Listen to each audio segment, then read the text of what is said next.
அதே போல் ஒரு வேதனையான விஷயம், அதை நான் இந்த இடத்தில் கூற வேண்டும்.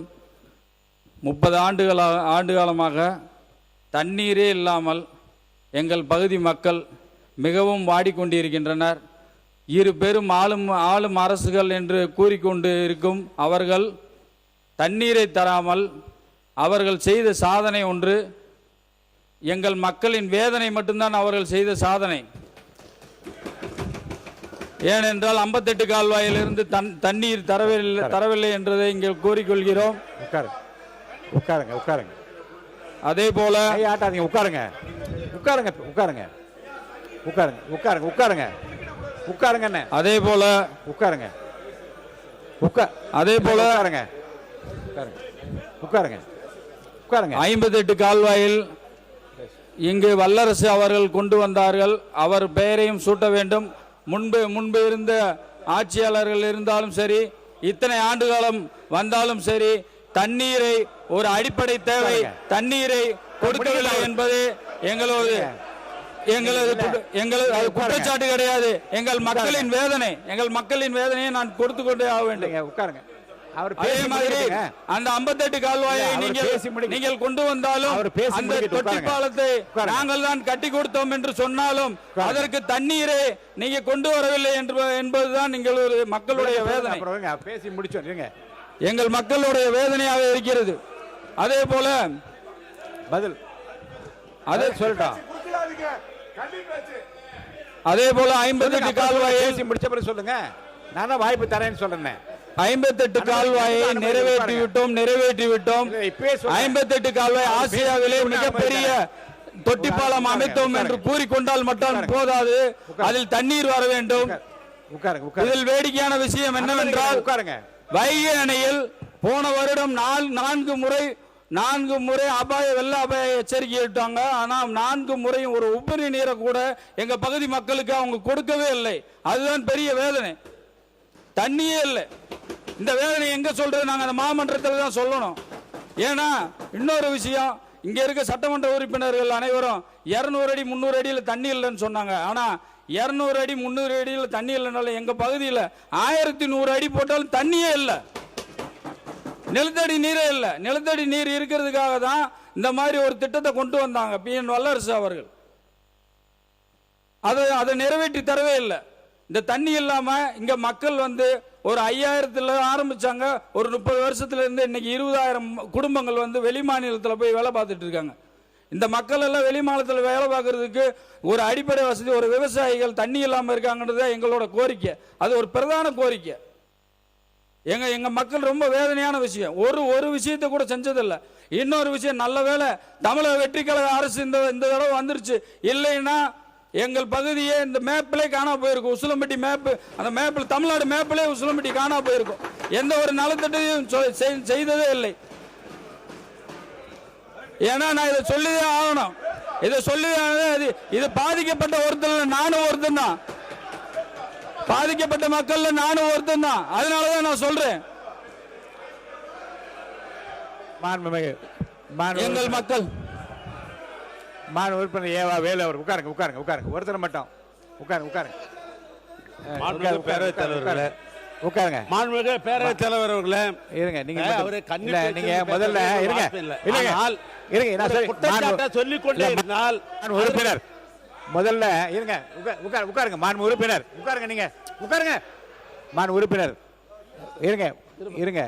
உங்களை மட்டும் நான் பேச அனுமதி. இவ்வளவு பேர் உங்க பின்னாடி இப்படி நின்னா என்ன நியாயம்? யார் கண்ட்ரோல் பண்றது? அப்புறம் யார் அவையை கண்ட்ரோல் பண்ண முடியாமோ? உட்கார சொல்லுங்க. முதல்ல உட்கார சொல்லுங்க. மாண்புமிகு பேரவைத் தலைவர்களே, என்னுடைய சட்டமன்ற உறுப்பினர் செந்தில்குமார் அந்த பகுதியை சார்ந்தவர். அவ்வளவு சொல்லுங்க. தண்ணீர் பிரச்சனை பற்றி குறிப்பிடுகிறார். தண்ணீர் பிரச்சனை என்பது எப்பொழுதும் இயற்கையாக வருவதுதான். அது ஆட்சியை வச்செல்லாம் கிடையாது. மழை பெய்யலைனாக்கா எப்போ தண்ணீர் பிரச்சனை வரதான் செய்யும். அதில் ஒன்றும் மாற்று கருத்து இல்லை. அதே போன்று 400 அடி 800 அடி 1200 அடி அப்படின்னு பார்க்கிற பொழுது ஒரே ஊரில் பார்த்தீங்கன்னா ஒரு இடத்துல 400 அடி போர் போடணும், இன்னொரு இடத்துல 800 அடி போடணும், இன்னொரு 1000 அடி போடணும். இது நேரடியாக ஒரு அரசாங்கத்தின் குற்றச்சாட்டு மட்டும் சொல்ல முடியாது. அது இயற்கை தான். ஆனால் திட்டமிட்டு சென்ற ஆட்சியில் திட்டமிட்டு ஏற்கனவே இருந்த ஆட்சியில் என்று எங்களுடைய ஆட்சியை குறிப்பாக ஒரு குற்றம் சாட்டுகிறார். அதை பற்றி ஒரு விளக்கம் சொல்லணும். நான் கேட்கிற பொழுது எங்களுடைய சட்டமன்ற உறுப்பினர் அதிக்கணும். நீங்கள் எக்ஸ்சேஞ்ச் பண்ணுறேன்னு சொல்கிறீங்க. ஆனாக்கா பேசிய பேச்சு அப்படியே லைவ்ல போயிடுது. நீங்க சொல்லி புரோஜனம் இல்லை. இல்லை, விரைவில் அதை பற்றி ஒரு முடிவு எடுக்கலாம். அதனால என்னன்னா அவங்க சொல்லுகிற பொழுது, குற்றச்சாட்டு சொல்லுகிற பொழுது உடனே எங்களை அனுமதிச்சாதான் அதுக்கு பதில் சொல்ல முடியும். நீங்க அவர் பின்னால சொல்லுங்க பின்னால சொல்லுன்றீங்க, அதுக்குள்ள ரீல் கட்டி மேல போயிடுது. ரீல் இது சம்பந்தமாக நம்முடைய செந்தில் வந்து பேச அனுமதிங்க. ஏன்னா அந்த பகுதி அவரு தான் தெரியும் அதெல்லாம். மாண்பு உறுப்பினர் செந்தில், மாண்பு செந்தில்குமார், மாண்பு செந்தில்குமார், மாண்பு மணிமாறன்.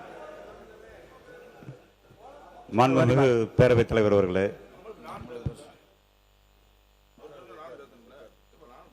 அவர் பேசுகின்ற பொழுது சொல்லியிருக்கிறார், உசிலம்பட்டி சட்டமன்ற தொகுதியை 2 கட்சிகள் ஆட்சி செய்தது, ஆனால் எதுவுமே செய்யவில்லை என்று. அரசு கல்லூரி கொண்டு வந்தது அங்கே தலைவர் கலைஞர் அவர்கள் என்பதை மறந்துவிட வேண்டாம். 58ஆம் கால்வாய் திட்டத்தை கொண்டு வந்தது தலைவர் கலைஞர் அவர்கள். ஒரு நிமிஷம் இருங்க. மாண்பு பள்ளிக்கல்வித்துறை அமைச்சர் இருங்க, அவர் சொல்லி முடிக்கட்டும். இருங்க, மாண்பு பள்ளிக்கல்வித்துறை அமைச்சர் கொஞ்சம் அவர் முடிச்ச உடனே நீங்க மொத்தமா பதில் சொல்லிடுங்க. சுருக்கமா சொல்லுங்க, என்ன கிளாரிபிகேஷனா என்னயா? இல்லை, அவர் சொல்றாரு உசிலம்பட்டி தொகுதி மேப்பிளே காணாம போயிருன்னு சொல்லிட்டு. மதுரை மாவட்டத்தில் அதிக செழிப்போடு இருக்கிற ஏரியா உசிலம்பட்டியும் சோழவந்தான் பகுதி என்பதை நான் இந்த நேரத்தில் குறிப்பிட. மாண்பு பள்ளிக்கல்வித்துறை அமைச்சர் வாங்க. மாண்பு உறுப்பினர் தொடர்ந்து இப்படிப்பட்ட வார்த்தைகளை நீங்கள் பிரயோகித்தால் நடவடிக்கை எடுப்பேன். அமைதியா இருங்க.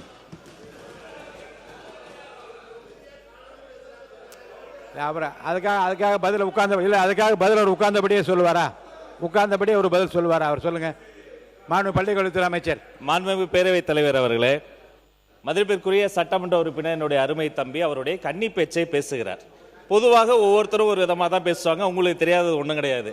அந்த பக்கம் கன்னி பேச்சு பேசுறப்ப கூட அந்த அருமை சகோதரர் அன்னைக்கு பேசுகிற பொழுது தன்னுடைய இறுதி பகுதியில் தொகுதி மக்களினுடைய எண்ண ஓட்டங்களை அவர்களினுடைய குரலாக எல்லாத்தையும் சொன்னதை கொண்டு வந்து சொல்லும்போது எல்லாமே கேட்பதற்கு இனிப்பாக இருக்காது, சிலது கேட்க கசப்பாக. ஆனால் அவர் உரை முடித்த பிறகு அது ஒரு கன்னி பேச்சு, முதல் பேச்சு, குரலற்றவர்களின் குரலாக வந்து பேசுகிறார். அவரா சொல்லல, தொகுதி மக்கள் சொன்னதை வந்து தான் இங்க வந்து அவர் சொல்றாரு.